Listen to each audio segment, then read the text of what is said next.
The Devil God by Frank Belknap Long.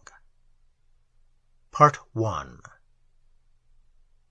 But a man's head is such a little thing.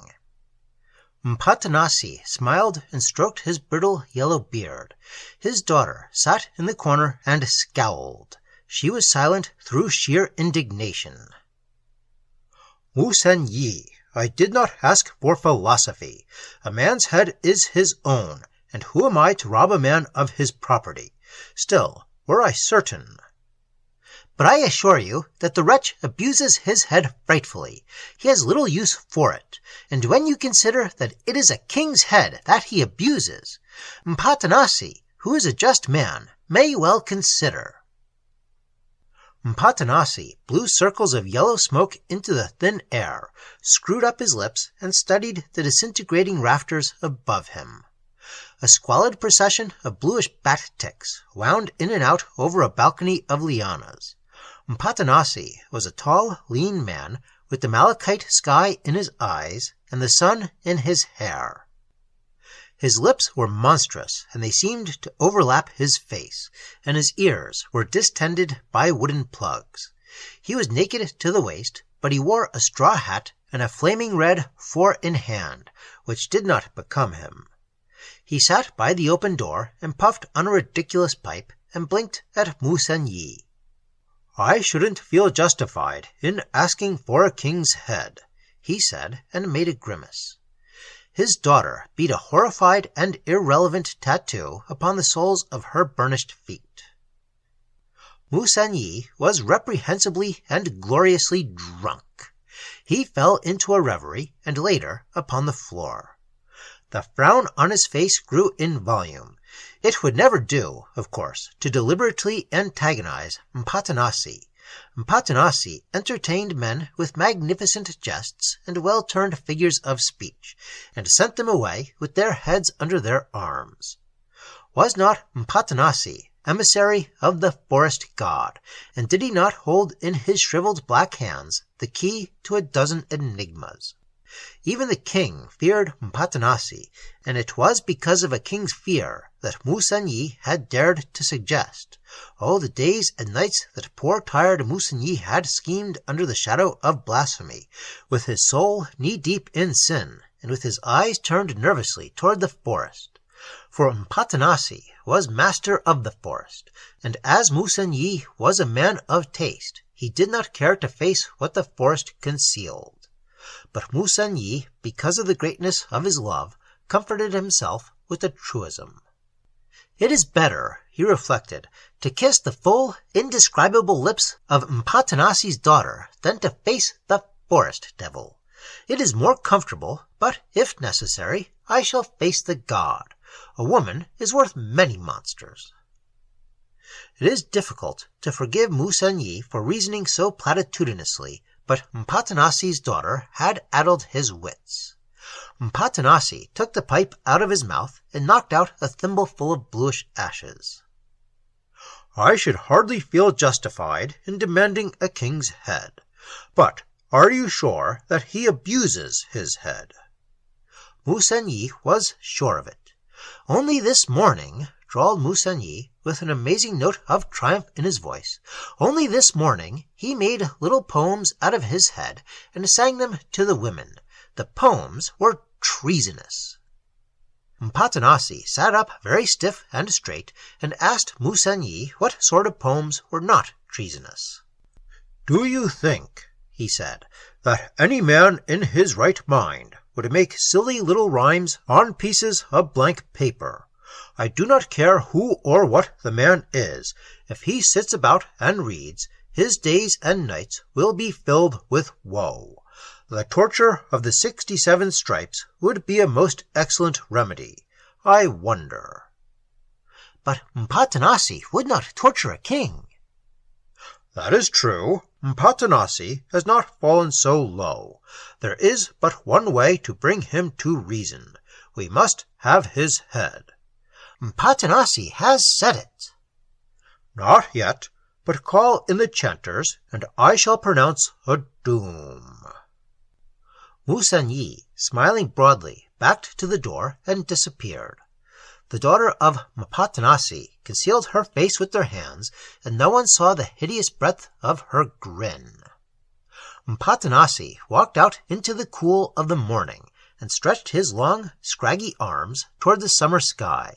His face twitched convulsively, and his knees trembled. He did not want to pronounce a doom.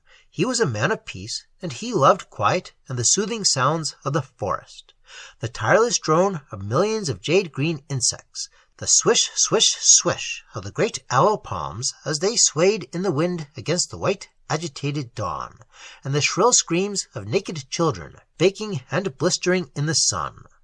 The turmoil of the forest was a sweet music to him, and he loved to watch the multicolored parakeets and the rich red lips of orchids that seemed alive. He disliked the pronouncing of dooms, and he disliked his chorus of old women that put the seal of the forest devil upon all dooms and made them irrevocable. But he knew that he could not escape, for his words were necessary and would accompany men's souls on their last long, tedious journey, and he was but the instrument of the forest devil and the slave of his own words. The words that he pronounced were lethal words, and they carried weight, and woe to the man or woman who put them lightly aside.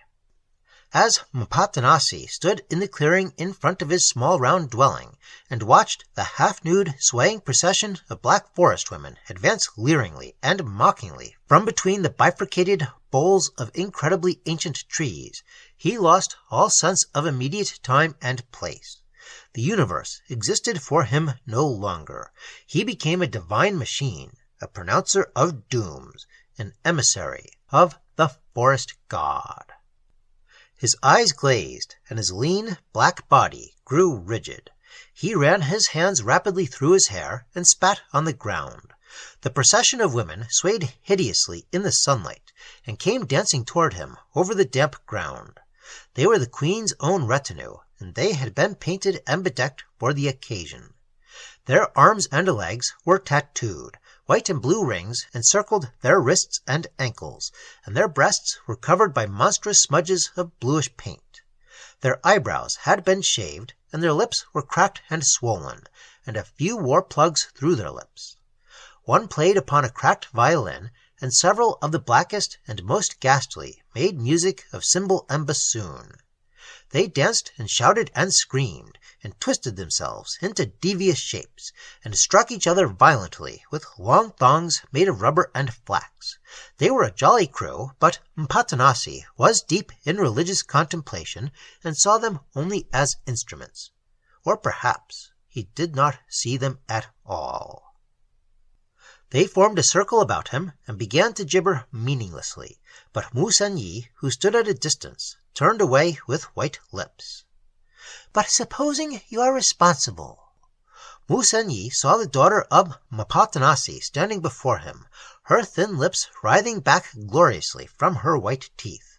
The lips of Mapatanasi's daughter were enticing, even when distorted by ecstatic cruelty, and Mu-senyui thought that a man must be lucky indeed to possess such lips. "I have prayed that responsibility shall fall upon me as a cloak," he said, patting the daughter of Mapatanasi upon the shoulder. "And why should I reproach myself? You are mad to think that I should reproach myself." She drew close to him and ran her long fingers through his beard. "You are a dear, Mu-senyui. It is horrible to have such a dreadful old man say to you, 'It is not proper to put paint upon your lips. It is not according to the law for a priest's daughter to play upon the bassoon.' He is a terrible old man, but he doesn't suspect, does he?" "Of course not. He has very little shrewdness. He does not even know that the king—" The daughter of Mapatanasi laid the second and third fingers of her right hand across Mu-senyui's lips. "Look, even now he pronounces a doom." Mu-senyui looked out into the clearing, and his fingers tightened on the shoulders of Mapatanasi's daughter. "It is a hideous thing to witness that doom. It comes straight from the forest devil, and your father is but an agent. And yet it is your father who pronounces a doom." "It is silly of you, my dear, to believe in devils. The forest god exists only in the imagination of Mu-senyui. My father is a man, and he makes dooms out of his silly old head. Mu-senyui, you have no idea how much I have to put up with." Out in the clearing, Mapatanasi threw back his head and bellowed out a terrible doom. "Mu-senyui," asked Mapatanasi's daughter, with hot shame looking out of her eyes and flushing red over her cheeks and throat. "Mu-senyui, will you describe the forest devil?" Mu-senyui swallowed a lump in his throat, and his cheeks blanched. "It is impossible to describe the unholy thing in detail. I should prefer simply to state that it is very tall, with one large eye in the center of its forehead, and its lips are swollen and cover the entire lower portion of its face. It is clad in white fur. It has a long neck, square shoulders, and elongated lower limbs." "Mu-senyui, do you really believe such nonsense? And if you do, how can you explain it?" "There has always been a forest devil, as long as the forest has been there, and no one knows when the forest came. Even your grandmother could not tell you that." "But, Mu-senyui, do you think that father believes?" "Ah, I am depending upon that. He will never dare to disobey his doom, and, as you suggest, he is a terrible old man." Mapatanasi was nearly through. His lips were livid, and his eyes bulged. He swirled about on the tips of his toes like a top, and droned and chanted, and the words that came from between his lips were ominous and in bad taste. "Let the king die. At night under the moon the king must prepare his bed for death.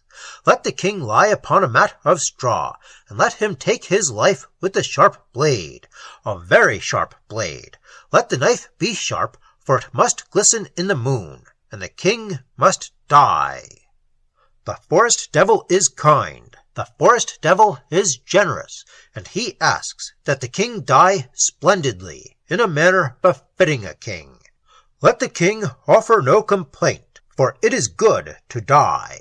The king has been a bright sun, and we have worshipped him as a god, but the time for our king's death is at hand.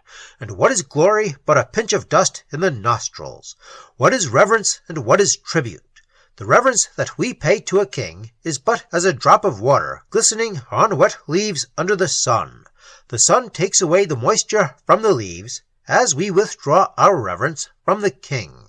And tribute is less than reverence, for it springs from fear, and fear is unworthy of us, and it is unworthy of a king. Let the king die." The women who remained took up the chant and danced wildly under the overhanging lianas, and the king was as good as doomed, as anyone with sense could see. "He is a terrible old man," said Mapatanasi's daughter. "I do not blame you a bit," replied Mu-senyui, who stifled a titter of triumph with his hand. "It has turned out precisely as I had arranged it. You will understand later on why I very nearly died of fright a few minutes ago. I was afraid that he would call the king by name, and that would have spoiled everything." "But now there is no danger." "There is very little danger. It is true that he may not really believe in the forest devil at all, but—" The daughter of Mapatanasi cut him short with a kiss. "Once," she said, "I heard him say, 'There are more things in—'" Mu-senyui laid his hand across her mouth. "I see that you do not hate me. I am glad. I feared that you would not exactly take to my scheme, and yet there was no other way. He was too intolerant, and he would not even let me kiss you." "But I should not advise you to kiss me now. You do not seem to have any sense. Can't you see that he has recovered from his doom, and that he is watching us?" Mapatanasi had indeed recovered. The women had retreated into the forest, and the sun beat shockingly down upon his bare chest and arms. His eyes were bloodshot, and he kept passing his right hand back and forth before his eyes, as if brushing away cobwebs. He knew that he had pronounced an unusually dreadful doom, and he felt sick and weak. He staggered across the clearing and held out his arms to his daughter. She came close to him and nestled against his hairy chest. "You are very tired," she said, and winked at Mu-senyui. Mu-senyui laid his hand softly upon the shoulders of Mpatanasi. It must have been a great strain, but it was necessary. When a king sits about and does nothing but read poetry, the state must protect itself. I hope that you remember your exact words. Let the king lie upon a mat of straw, and let him take his life with a sharp blade. As you know, the doom is irrevocable, and remember that it refers to none but the king. It is the king who must prepare his bed of death at night under the moon. Mpatanasi's eyes flashed, and he struck Mu-senyui across the face. "If you are wise, Mu-senyui, you will say no more about it. You have made me pronounce a doom which I shall regret all my life." Mu-senyui shook like a jellyfish on stilts. His eyes narrowed, and a monstrous lump came into his throat. One little word, he thought, one little word. If. But no, he wouldn't dare. The daughter of Mpatanasi took her father by the hand and led him back into the hut. He was sobbing and gibbering and muttering threats against Mu-senyui, and Mu-senyui slunk away between the trees with a blasphemous fear in his soul. Part 2. Mpatanasi awoke from a dream of parakeets and moon-lipped orchids to a sense of physical peril. He got awkwardly to his feet and looked about him. The moon was gibbous, and it stood like a disheveled lemur in the center of the clearing, and glazed with its febrile white light the sardonic smile on the face of Mpatanasi's daughter. A strange music filled the air, and a dark, amorphous form stalked splendidly across the doorway, and made no sound under the stars. Mpatanasi moved noiselessly back and forth before the opening which served as a door, and then he tripped hysterically across the hut on bare feet and sat down beside his daughter. He looked at her for a moment with startled eyes. Her hair ran in rusty torrents down to her knees, and Mpatanasi suddenly realized that he had not guarded her sufficiently, and that Mu-senyui could bear watching. He pinched his daughter's arm. She sat up and looked at him. Then she gave a little scream and started to get to her feet. But Mpatanasi told her to be quiet, and then he confessed to her that he was afraid, dreadfully afraid. "It is something which doesn't fear the moon," he said. The daughter of Mpatanasi looked at her father for a moment without comprehending. Then she screamed again, but she didn't really believe in the forest devil in her heart of hearts. But the night seemed to her so awesomely quiet, and her father was unquestionably frightened. He got up again and walked to the opening and looked out into the night and studied the gibbous moon. The moon was not a pleasant thing to reflect upon as it stood lonely and corpse-like above the twisted, gnarled boles of incredibly ancient trees. But Mpatanasi had lost all fear of the moon. It was the shadow before the doorway which frightened Mpatanasi. Suddenly, Mpatanasi perceived with his large, frightened eyes the form which had cast the shadow across the doorway by the light of the gibbous moon. It crouched on its hands and knees, and its face was turned hideously toward Mpatanasi. "Oh, it isn't a devil at all." Mpatanasi's daughter was looking over her father's shoulder and tittering in the moonlight. "It isn't even a monster. It is only stupid little Bamuti. How lovely he looks in the moonlight. Poor little Bamuti, with his shaven head and yellow eyes. Bamuti is jaundiced, and he shaves his head so that the women will speak to him. Naughty, naughty Bamuti. He is a very precocious child. He is only 12, but he has whispered impertinences into the ears of the oldest crone in the queen's retinue. Nothing that goes on in the court escapes Bamuti. Come, child, step inside, and let us hear what you have to say. But beware of lies, or Mpatanasi will have your head with that of the king." Bamuti stood up in the moonlight, threw back his head, and stepped into the tent. He had traveled all night through the forest, and his handsome thighs and chest glistened with perspiration. He was clothed in a turkey-red loincloth, and he wore on his shaven head a soft felt hat. His chest was tattooed, and his arms were encircled by rings of ivory, painted green and yellow and black. He held himself erect and looked straight into the impatient eyes of Mpatanasi. "The queen's women are good to me and love me. They often take me into their arms and fondle me and kiss me. They are very beautiful, and at such times I am happy." He spoke simply and never removed his eyes from the impatient face of Mpatanasi. "Well?" "The day before yesterday the queen called me to her. 'You are very good-looking,' she said. Then she ordered me to make up a pretty speech out of my head and recite it to her. The idea fascinated me, and I sat down upon the floor and endeavored to think of something unusual to say to her. Then the king came in and found me there."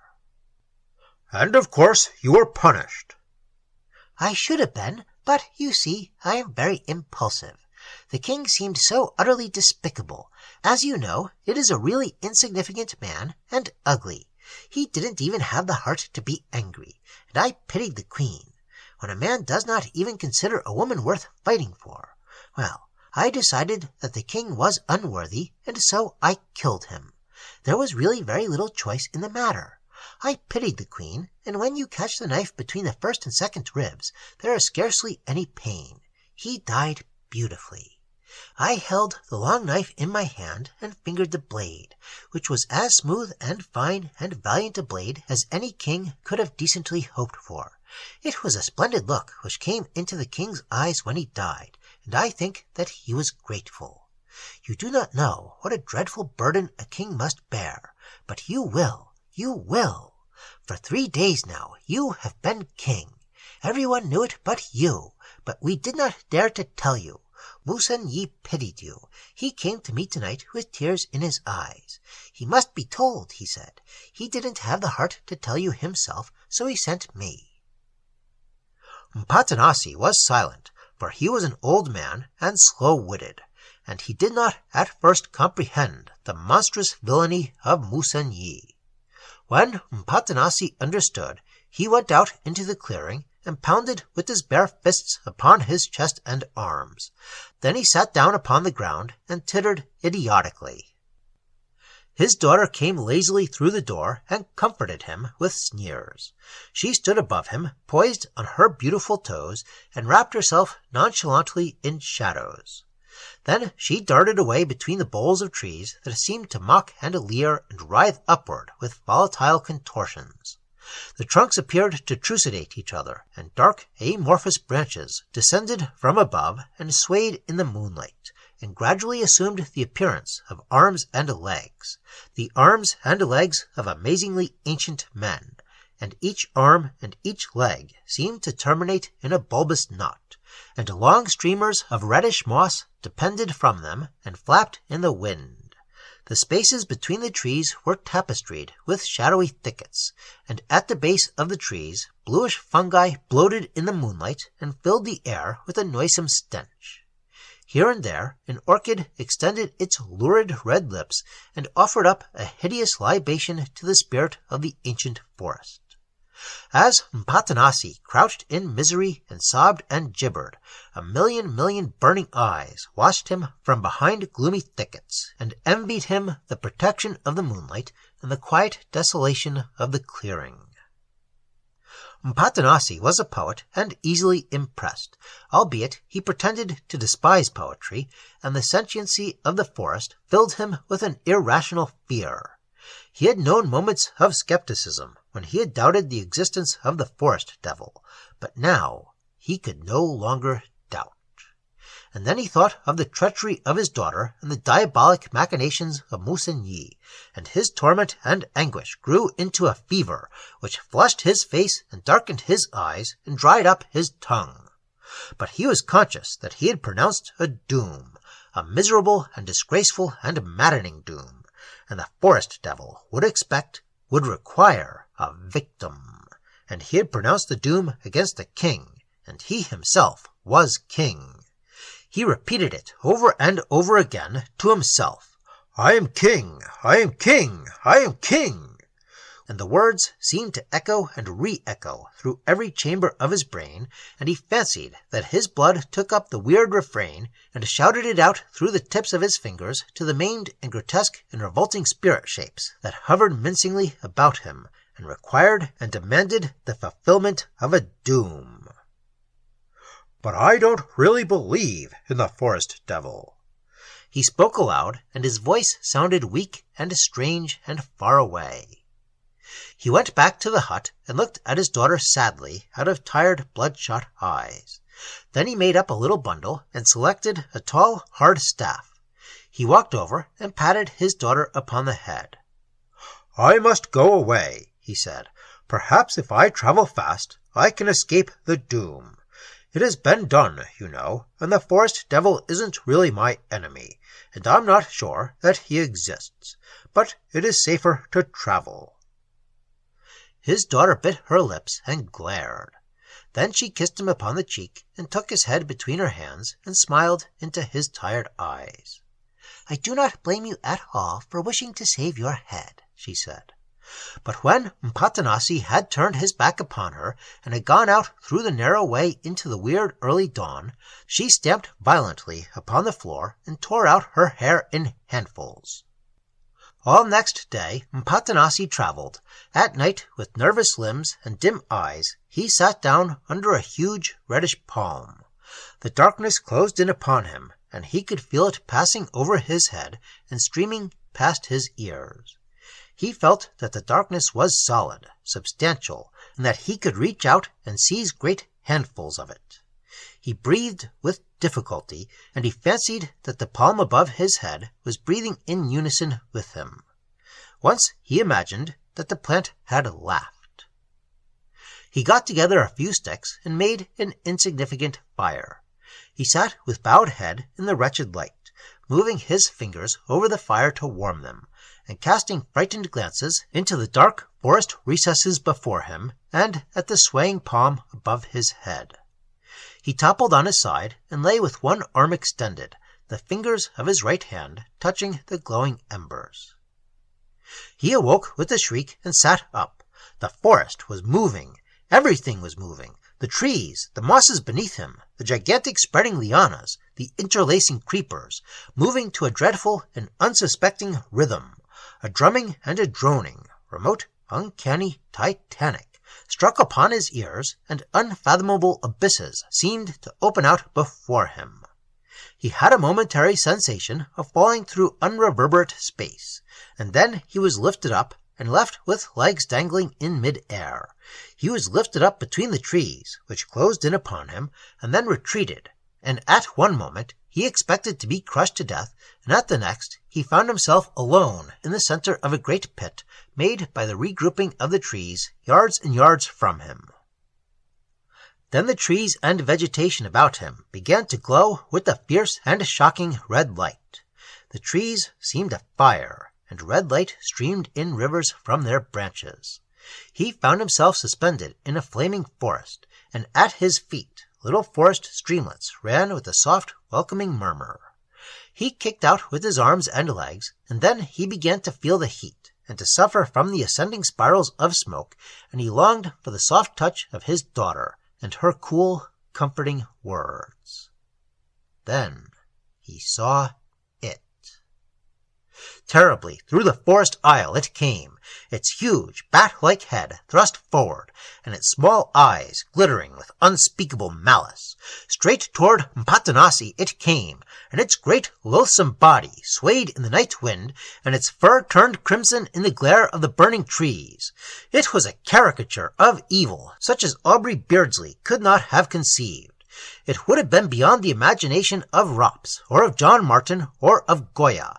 It was a flaming, flying sadism, with tooth and talon to tear and to rend, and a hatred and blasphemy in its eyes, such as none could look upon with cool vision and sane sense. It was Satan, seen through the eyes of Baudelaire, or one of those terrible creatures described by Sir John Mandeville, which inhabit unexplored regions of Asia beyond the river Ganges. For a moment it circled high up above Mpatanasi's head, and then it began to flutter about him, reaching out with its hideous black beak. The top of its head was manlike, but black and hairless, and its small eyes were sunken, and it had the nose of a bat. A thin chirping sound came from between its swollen lips. From the center of its furry breast, 2 long appendages hung down, and they ended in black, lobster-shaped claws, which dragged ruthlessly across the forest floor. To the unsophisticated eyes of Mpatanasi, it represented the accumulated evil of generations upon generations of human beings who had lived and died and made no absolution. It was the malice of the ancient forest, united to the sins of the multitudes, and he knew intuitively that he had offended it, and called it forth, and that it demanded a victim. When Mpatanasi fully apprehended his infinite peril, he deliberately assumed an attitude of nervous defiance. He threw back his head and stared into the grim, malevolent eyes of the thing his willfulness had called forth.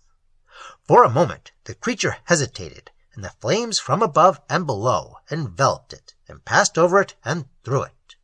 It opened its mouth and emitted a thin stream of noisome yellow gas. Then it spat, deliberately spat at him. He could smell its acrid breath and a mephitic odor of corruption. An offensive, filthy, and indescribable smell assailed him, and made him choke and cough. The horrid nausea passed, and Mpatanasi felt a momentary exultation. The creature had infused a queer assurance into him by its proximity.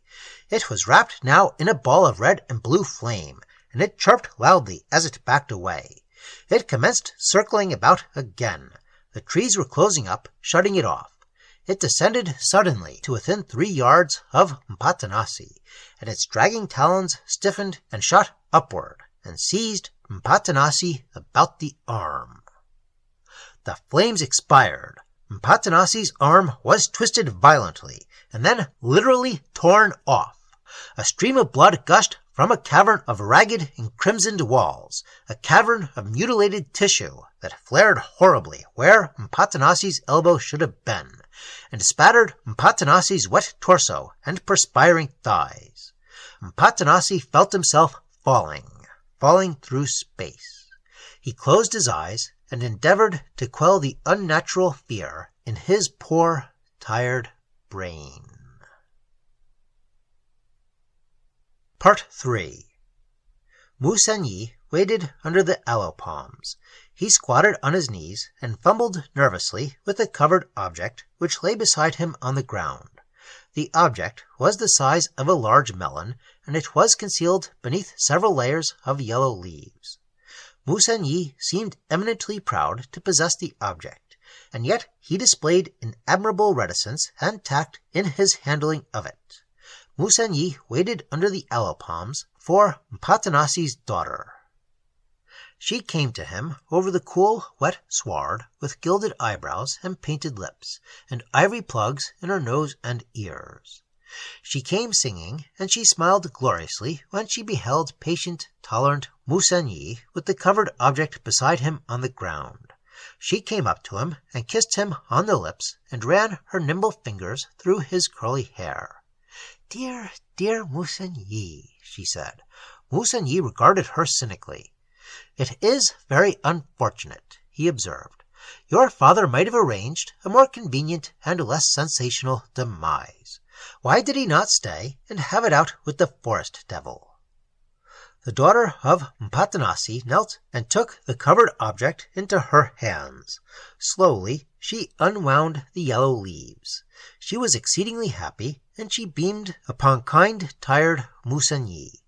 The last wrapping fell away, and the face of Mpatanasi, her father, stared mildly up at her.